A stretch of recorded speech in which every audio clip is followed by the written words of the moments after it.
without further ado, uh, this is my review for Godzilla minus one. Uh,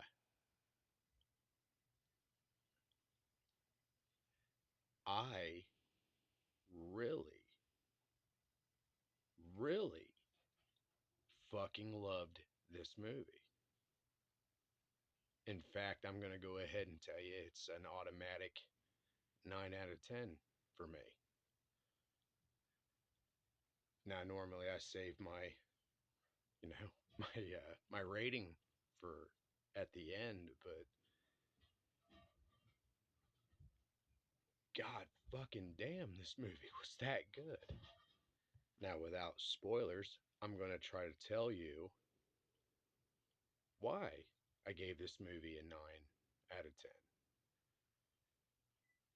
10. It really wasn't what I expected. And what I mean by that is you know, I'm 31 years old. I've been a Godzilla fan since before I could crawl. Like, Godzilla's been a part of my life as much as Teenage Mutant Ninja Turtles, comic books, hell, heavy metal music in general. Godzilla's been about a part of my life as long as all of those things have. And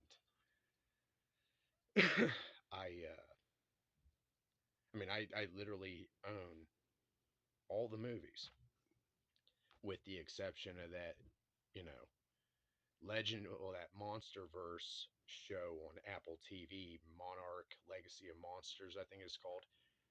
I haven't seen that. I don't want to. I have not heard good things about it, and it looks boring as all fucking hell.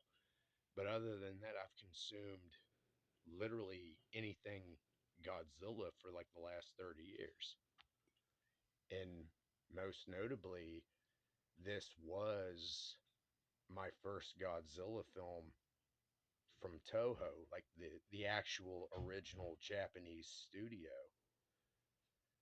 This is the first of those films I've ever seen in theaters. So this was a big deal for me, and it really wasn't what I expected. You know, I expected a run of the mill Godzilla film, other than with, you know, new and visually stunning kind of, you know, cinematography and, you know, all that kind of stuff. That was really about it. I mean, I knew that Godzilla would be CGI in this film, but I didn't.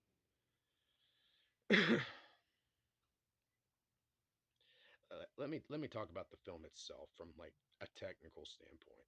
Probably would make it make sense. The movie, for the record, the movie takes place over a span of like, hell, not 3 years, but from 19 late, well, from like right before the nuclear bombings of Hiroshima and Nagasaki, like right up to like mid to late 1947. And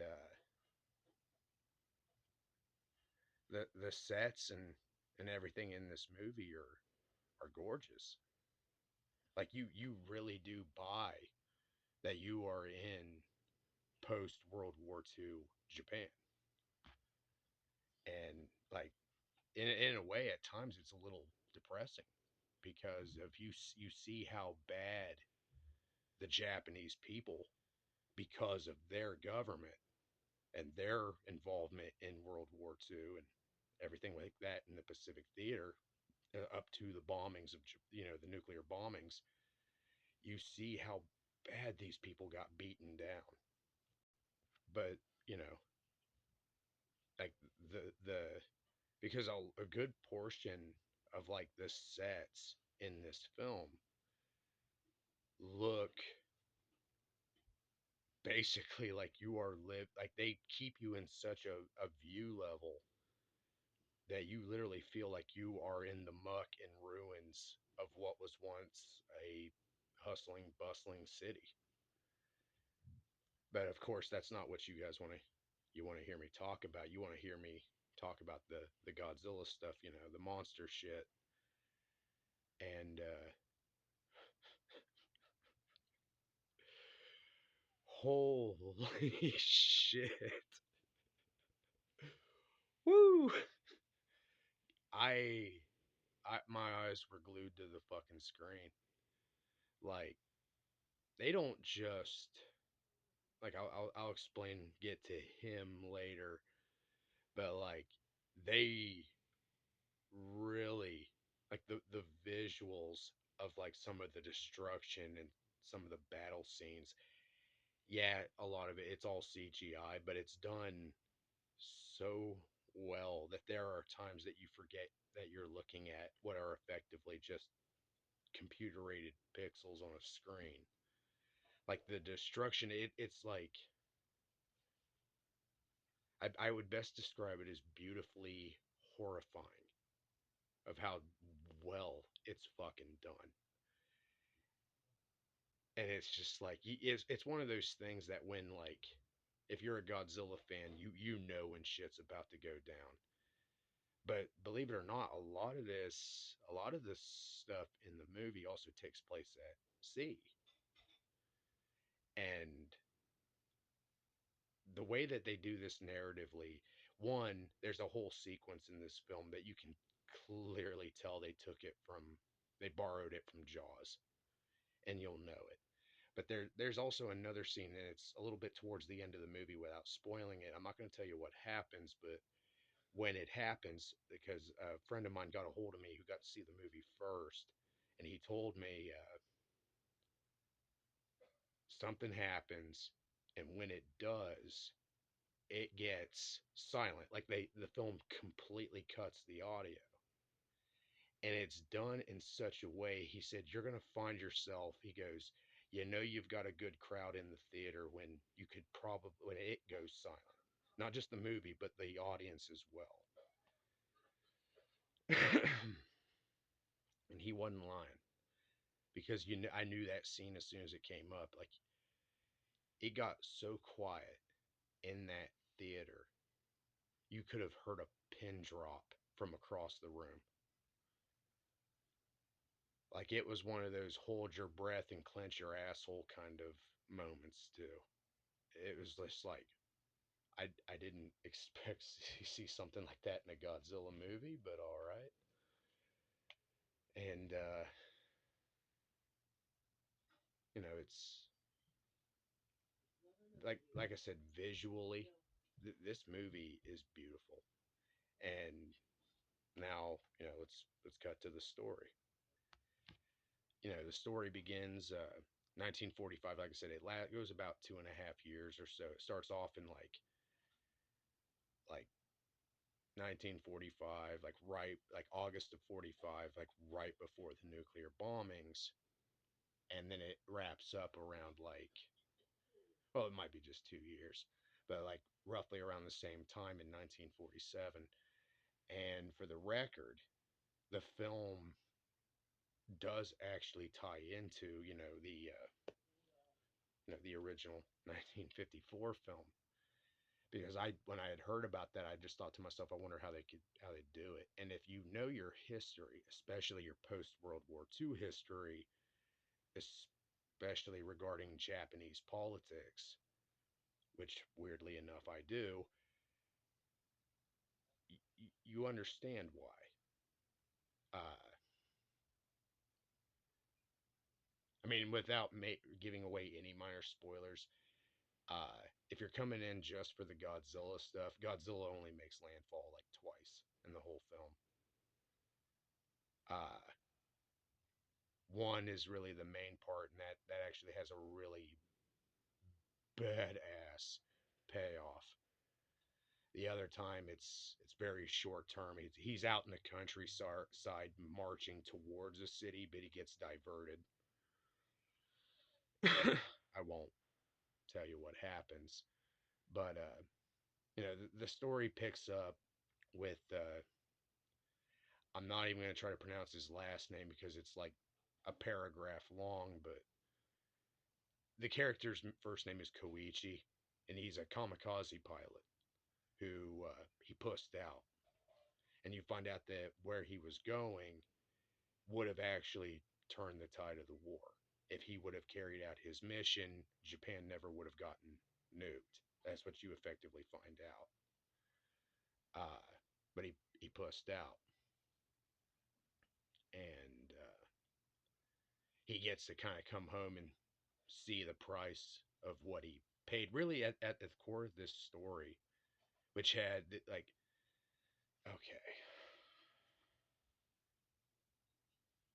I'm not really going to do any be able to do any justice, explain characters and stuff like that, because without giving away spoilers and stuff like that. But which I don't want to do. For whoever you are watching this video, I want you to go see this fucking movie. It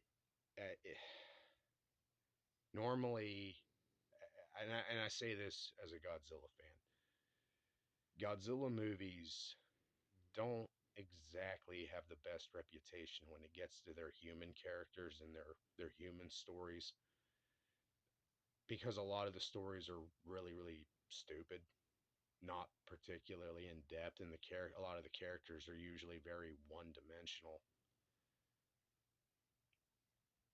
with the exception of the 1954 film. That actually had an amazing human story. And the original 1954 Godzilla, or as I like to call it, Gojira, highly recommend that movie as well. uh Especially if you like, dark drama stories, especially if you like old classic movies and stuff like that. But for this movie, this is really a story about, you know, survival, redemption, you know, love lost and found. People coming together when they're at their lowest. I I I found myself actually giving a shit about these characters. And that has almost outside of, you know, the 1954 film, I never gave a fuck about half of the characters in a Godzilla movie ever, because there's no reason to. They're all cookie cutout kind of characters. In this movie, you're rooting for people. Like you want these people to survive. And the worst part is not everyone's going to. Because you know, like I said, God damn, it's hard to do this without going in depth, because I want to so bad, but I can't, because I want you to watch this movie. It's that good. Uh, the monster stuff is just the added bonus. Like, from just a personable story. It's it's fucking beautiful. My brother was with me. I took my brother and my nephew last night to go see the movie. And I watched my brother, who, you know, he's a goofball, but other than that, he's got much more of a handle on his emotions than I ever did. And I watched him choke up. He was wiping tears away from it. He or a tear. He was just like, I could see him out of the corner of my eye, and he was just going like that. And I was like, yeah. And I thought, wow, damn, dude, because it's a movie that it treats itself very seriously. There are, it's such, especially when you look at how like dog shit American cinema is right now. And then this movie comes out of fucking nowhere. And Japan and Toho just completely embarrassed the shit out of Hollywood, because this is on par with any big budget blockbuster right now. But it's so damn good. Like, it's a very beautiful yet haunting story. and it's like like you will find yourself giving so much of a literal fuck about these characters that you're praying you are gonna find yourself like crossing your fingers and just be like, dude, I hope you survive, man.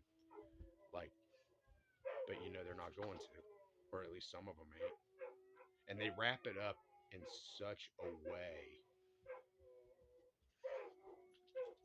that like I said, it ties in perfectly to the original 1954 film. And when at first I thought like, how are they going to do that? But like I said, when you understand the history and the politics, especially how propaganda from the Japanese imperial government operated, it actually makes a lot of sense how like literally up until like from how all this happens in 1946 and 1947, and yet somehow by 1954 nobody had a fucking clue.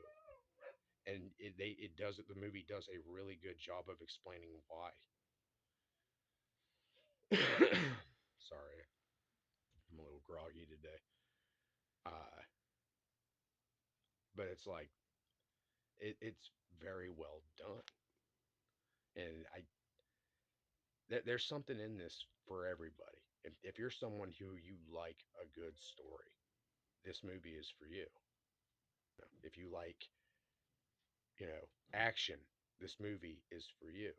If you like monster movies, this movie is for you. Now let's talk about the big guy. Godzilla is so fucking badass in this movie, dude. Oh, I got everything I wanted out of it, dude. Like I was just like, oh man. It was like a junkie trying a new drug. That's what it was like. I thought I knew this character, and they found a way to reinvent him that keeps it simple, keeps it true, but does it in such a phenomenal way that you just cannot take your eyes off of him when he's on screen. And they made Godzilla menacing in this movie. Like Godzilla's been a lot of things. He's been a primitive anti-hero, he's been a good guy, he's been a bad guy. But this movie takes him back to what he's supposed to be, and which is what I myself prefer him as, and that is an unbiased, thoughtless, mindless force of nature. You know, like you have earthquakes, tsunamis, typhoons, uh, tornadoes, all that kind of stuff, and then you have Godzilla. He shows up when you're not ready for it. People, thousands die. Entire chunks of cities get completely wiped off the map. Like he fucks everything up and then just leaves. You can't stop him. You can't hurt him. Like Godzilla is a beast that quantifies as an act of God, and almost like hence why he's called Godzilla. But in this movie, it takes it right back to where he's supposed to be. And you do see him fundamentally well, you actually do see a lot of him in this movie, but he's spaced very much apart. It's like a 2 hour movie, by the way. Like a 2 hour. See. Yeah, because we got out, by the time I looked at we got in there, movie started at about 6:40. And by the time we got out, it was like 8:50 something. So yeah, it's about a 2 hour movie. Uh, like you do get to see him early on, which, but like literally within like the first 10-15 minutes of the movie, by the way, and you do get like an entire sequence with him, and then you don't see him for a while, and then you get him in a another whole ass sequence, and then you get him in another one. Like it's done pretty well. You're gonna see a lot of them, but you don't not to the point where you get sick of it or it loses its finesse would not be the word I'd use. The spectacle is what I would use. And like I said, this, god damn, this movie was fucking good. Like slap yo mama good. I'm gushing like a fanboy over here.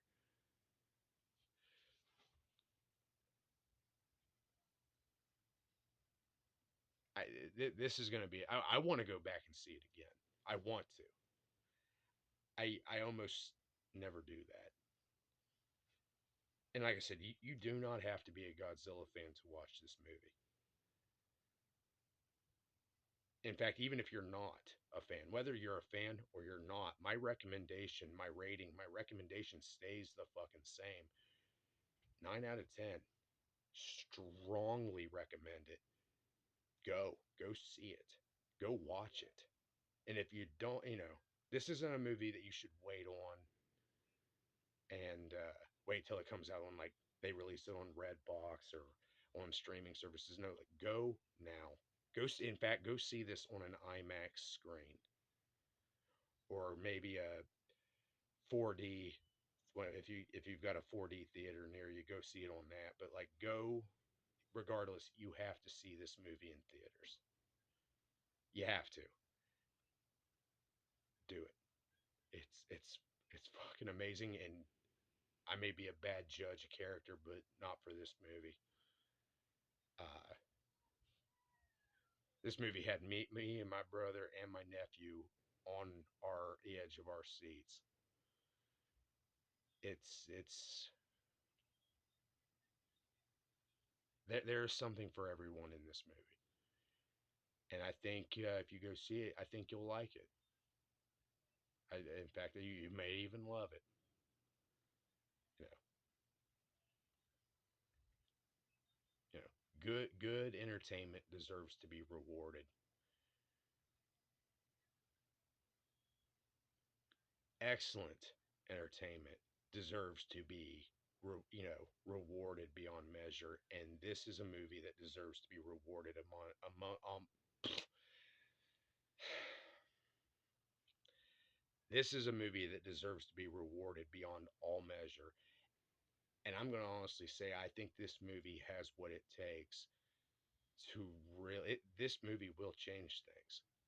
You will see a complete change in movies from here on out. And if you don't, that's because people in Hollywood are stupid. But like I said, I love this movie, and I think you will too. Go see it. Godzilla's back, man. That's fucking awesome.